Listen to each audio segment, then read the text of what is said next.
Hey guys, what's up? Welcome back to my channel. I hope you all are having a fantastic day. I hope you all had an amazing weekend. And today we are going to be reading 5 scary stories that I found on Reddit and one that you guys sent to me. So, as always, we're just gonna jump right into it. The name of our first story is There Is No Monster Under My Bed. Most kids my age say that there's a monster under their bed. I know for sure that I have one. Its appearance was basically a foreign knockoff of Sully from Monsters, Inc., except for a few minor differences. For starters, its dark green fur was riddled with torn off patches, revealing its aggravated red skin. Speaking of the color red, that was the shade of its glowing eyes. Its mouth was just a hole in its face housing a whirlpool of needled teeth.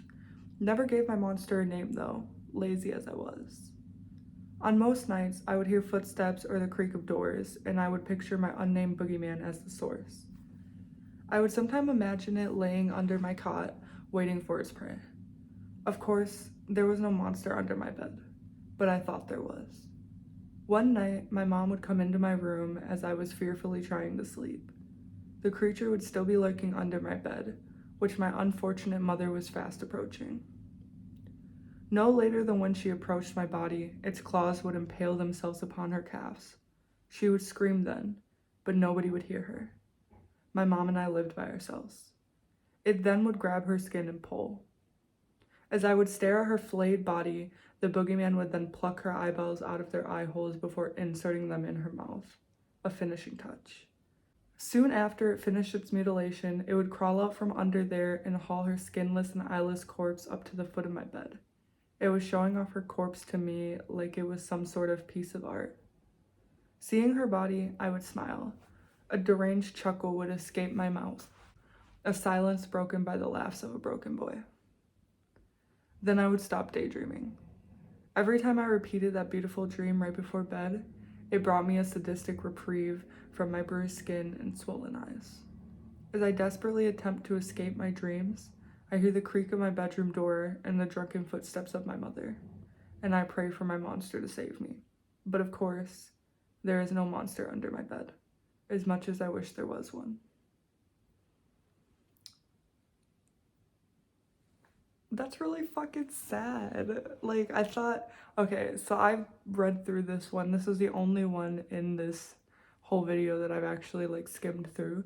And, like, I genuinely just thought it was a scary story about a fucking monster killing his mother. Okay, I didn't expect that one to be so sad. But we're gonna jump right into the next one, and hopefully this one is a little more lighthearted in that sense. So the name of this story is My Wife Keeps Introducing Me to People Who Aren't There. I thought she was playing a practical joke the first time she did it. I was in the kitchen when she walked in the front door mid-conversation. She gave a brief pause and introduced me to no one, apparently called Jeff. I gave her a quizzical glance, but she carried on the conversation, going as far as to pause as if waiting for the other person to reply. Really, Ian? You can't even say hello? There's no one there, I cried. We didn't talk for a few days, and then on the weekend she asked if I wanted to go have some drinks with some friends. I was still cranky but agreed. She was my wife. We arrived to an empty apartment. She told me not to bother knocking. My wife smiled as she let herself into the apartment. She said she'd never hear us knocking over all the chatter. My heart began to race as I watched my wife lean down, hugging people who were not there. She gave names of who was sitting in each empty chair. I stared around the empty room, dazed. I gingerly took a seat in what I was hoping was an empty chair. Ah, you know what I mean. And tried to play along with my wife. It happened again the next week. An art gallery opening. Her friend's exhibition. I started to lose my shit when I stood in an empty gallery looking at empty picture frames. When I heard my wife ooh and ah over a fucking empty frame, I couldn't contain myself any longer. What the hell's got into you? She hissed. I played along at the start, but this is a joke. There's no one in the fucking room. Her face changed to worry. I haven't been playing any practical joke on you. I swear. I think you need to go to the doctor. My wife wouldn't let up about me seeing a doctor, so I gave in. and found myself sitting in an empty doctor's office, my wife nodding along to an empty office chair. A week or so later, I arrived home to my wife preparing dinner in our kitchen. She gave me a smile, a kiss on my cheek, and told me she was sorry for messing with me. She was my wife, and I loved her. Chris was one of my college buddies. We had recently reconnected, and he invited me and the wife over for dinner. I greeted Chris and introduced him to my wife. We made some small talk. My wife was reserved, and I tried to include her more in the conversation. After a while, Chris gave me a nervous laugh and asked if everything was okay. He looked awkward, his eyes not quite meeting mine. It's just that there's no one there. My wife tells me she's real. I can feel the warmth of her skin against mine. She's my wife. I believe her. Yo, so the wife wasn't real either? No, bro. Oh my god. So, like, I thought the wife was fucking crazy, and then halfway through the story, I was like, maybe he's fucking crazy. He was fucking crazy. The wife's not even fucking real. Oh my god, bro. Moving along, as always, my brain is not braining after that story. So the next one is called I Tricked the Devil. My wife and I tried for years to get pregnant. When her test came back positive, I was so overwhelmed I cried. A boy. We're gonna have a baby boy. Those first few months of pregnancy were stressful, but also electrifying. We went crib shopping, discussed the names we liked, and we even threw a baby shower. We were so excited to welcome a child into this world. Then, one day, late into her pregnancy, my wife said that she couldn't remember the last time she felt our baby kick. I think part of me knew something was wrong, but I refused to believe otherwise until we heard the doctor say it. Stillborn. All our happy memories from the last few months shattered in an instant. As if our baby passing wasn't horrible enough, my wife still had to birth our son. She had to squeeze out his lifeless body. It felt so cruel. I stayed by my wife's side while she was giving birth, but shortly into the process, our doctor got frantic. The nurses practically had to drag me out of the room, and I heard the doctor say something about being too much bleeding. In the waiting room, I started crying again. I had already lost my boy. I was so damn afraid I was going to lose my wife too. So I did something I hadn't done in decades. I prayed. I prayed to anyone who would listen. Save my wife. I'll do anything. Let's make a deal. I heard a deep voice whisper from behind me, and I could smell sulfur. I'll give you whatever you want. The whole world. Anything. Take it. Just save my wife. The menacing voice behind me asked for my son. Was it possible the devil didn't know that my son was already gone? Deal, I said. She will live a long life, and when she's dead and buried, I'll come for what I'm owed.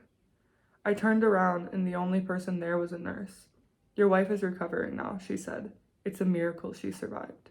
When we left the hospital, I decided to spend every waking moment with my wife, living our lives to the fullest. That's exactly what we did for 40 years, until she passed away peacefully in her sleep.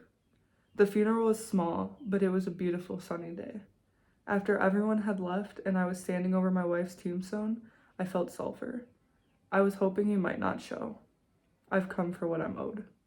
I've got bad news. I tricked you.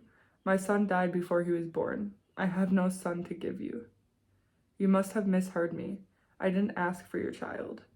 I don't understand. You said you wanted my son. The devil looked up to the sky as it started to darken. Oh my god. Whoa, okay, so I knew in the comments that there was gonna be a plot twist because it was the top comment. I couldn't help but see it.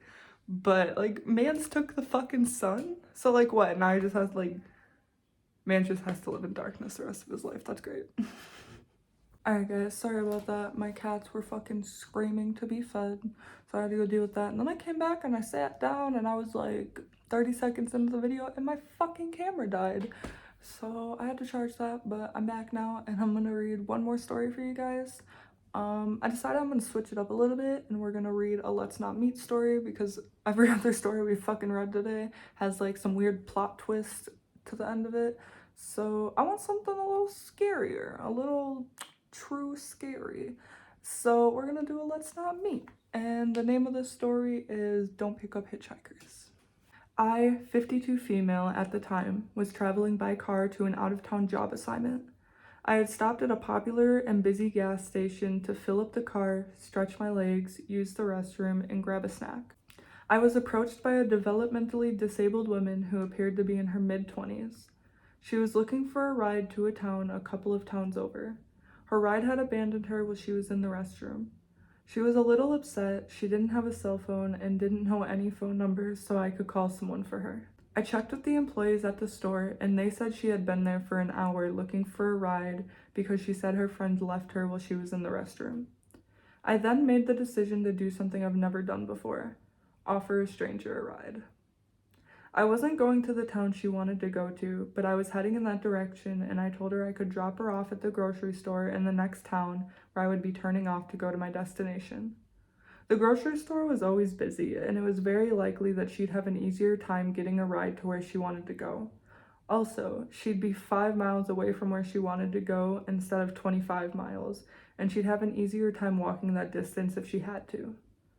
This was agreeable to her, and we set off. Right away, I noticed a van following us. I tried to lose the van, but it kept pace. Meanwhile, the woman wanted to play with my phone. I told her no, it wasn't a toy, it was for work, and I moved it out of her reach. The van speeds up and starts to get closer. The woman suddenly remembers her boyfriend's phone number, and we need to call him. I can't use my phone while driving, and I was approaching the outskirts of the business district of the next town, and no cell phone use while driving signs were everywhere. I told her we're almost to the grocery store and we can call him from the parking lot. She becomes agitated and yells, "No, you have to take me home." I told you, I can't do that. I'm not going there. It's in the opposite direction of where I need to go, and I'm expected soon. We'll call your boyfriend from the parking lot. She becomes more upset and frustrated. The van is getting closer. I pull into the grocery store parking lot. It's about 4 p.m. The grocery store is busy. I pull up front of the store and ask for her boyfriend's number. She can't remember his number now, and she won't get out of the car. She's arguing with me, and the van is pulling into the parking lot. There is a sheriff's deputy parked nearby, and I roll down my window and signal that I need to talk to him. He walks over and asks me what's going on. I tell him where I met the woman, and now she won't get out of the car, and under my breath, I tell him that this van has been following us. The deputy tells the woman, "She brought you where you asked her to. It's time for you to leave her car." She slowly gets out of the car, and I ask once more for her boyfriend's number, and she says, "You're crazy. I don't have a boyfriend. Oh, look, there are my friends now." And she points to the damn van. The deputy and I share a look, and he says, "Give me your contact info. I can delay them for about 20 minutes while I check their license and registrations and lecture them about abandoning a special needs adult. You get out of here, and I'll check on you before my shift is over, and don't pick up any more hitchhikers." I left and went on to my destination. He called me to make sure I got to where I was going and told me that they were keeping an eye on the van and its owner. He told me he also contacted a colleague at the sheriff's office in the county where I was working and that she would contact me in a day or two. While I was on an assignment there, I spoke to 2 deputies and a detective about the woman in the van. No one ever told me anything about them, but they were very interested in them. My nightmare is one day I'll turn on a true crime show and see a report about this woman and her gang robbing and killing people. So, woman looking for a ride at the travel spot, let's never meet again. Okay, that's fucking terrifying, because like that's so fucking sick, bro. Like that's very realistic, you know, people do that a lot, but like it's just so sick that you would use like a disabled person, a special needs person, to attempt to do horrible things to people. Like that just like, ugh, I hate the world, bro. It's so fucking, it's a terrifying world out there, especially for a woman, men too, but especially for a fucking woman. And I think that was a good spot to leave off on, give you a little moral reminder, you know, like as much as you want to fucking help people, be careful what you fucking do, because you know you could go to help someone just like this woman and it might cost you your fucking life. So be safe out there. I love you guys, and I will see you in the next one. Bye.